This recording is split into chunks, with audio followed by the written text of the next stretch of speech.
Фармерот Еди Хеч одгледува и го произведува она по што е позната сојузната држава Висконсин. Cows and cheese. Кравите и кашкавалот, се нешто што навистина е изградија нашата сојузна држава и се уште е многу важен дел од нашата економија. Тоа се меѓу 45 и 46 милиарди долари кои влијаат во нашата сојузна држава. Главниот извор за приходи на Хеч е специјалниот кашкавал, кој старее на рафтовите во неговиот објект. Ке старе околу една година пред да го дадеме на продажба, тука трпеливо ке чека за да стане вкусно.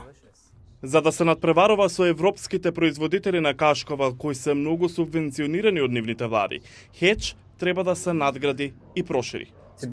За да бидеме конкурентни, потребна ни е поддршка од јавните институции и од владата. Хеч се обрати до службата за зачувување на природните ресурси за финансирање, која е под Американскиот оддел за земјоделство. Аплициравме и ни беше доделено федерално финансирање преку службата за зачувување на природните ресурси, а тоа финансирање требаше да покрие околу 25% од проектот што ќе се протега над 1 милион долари. Хеч веќе потрошил околу 50.000 долари на дизајни за модерни еколошки објекти за сместување и хранење крави кои произведуваат млеко за кашкавал, кога во јануари добил известување дека е замрзнато финансирањето на проектите за зачувување на одделот за земјоделство. Не започнавме со изградба и нема да го започнеме додека не бидеме сигурни дека ќе се реализираат средствата што ни беа ветени. Не бевме платени или не добивме рефундирање за работата што ја направивме. Џо Томланд е извршен директор на Алијансата на производители на млечни производи, која исто така зависи од финансирањето на одделот за земјоделство за различни проекти, вклучително и програми за стажирање наменети за обука на нова генерација млечни фармери и земјоделски работници. Ги разбираме целите на администрацијата и даваме напори да нема злоупотреба на системите. Само се надеваме дека не сме несакана последица, зашто навистина се согласуваме со тоа што оваа администрација сака да го направи.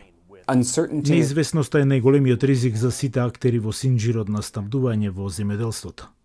Ендрю Стивенс е доцент по земјоделство и применета економетрија на Универзитетот во Висконсин. Тој вели дека дури и ако повторно се активираат средствата, земјоделците ќе бидат предпазливи за идните надоместици. Неизвестноста на овие федерални замрзнувања навистина ќе го промени начинот на кој фермерите носат одлуки и ги доведува во прашање работите што порано се земаа здраво за готово. Во незината прва изјава за новинарите по потврдата како американски секретар за земјоделство во администрацијата на Трамп, Брук Ролинс рече дека еден од незините главни приоритети е решавањето на замрзнувањето на федералните финансиски средства. Ако има земјоделци кои навистина чекаат исплати кои се наменети за нив, тие ќе ги добијат. Ке застанеме и ке почекаме. Фармерот Енди Хеч се надева дека наскоро ќе пристигне федералното финансирање кое му беше ветено. Но ако го нема, нема да можеме да градиме. И покрај одложувањето на финансирањето, Американскиот оддел за земјоделство проектира дека вкупниот нето приход на фармите во САД во 2025 година ќе се зголеми за околу 30% во споредба со 2024 година.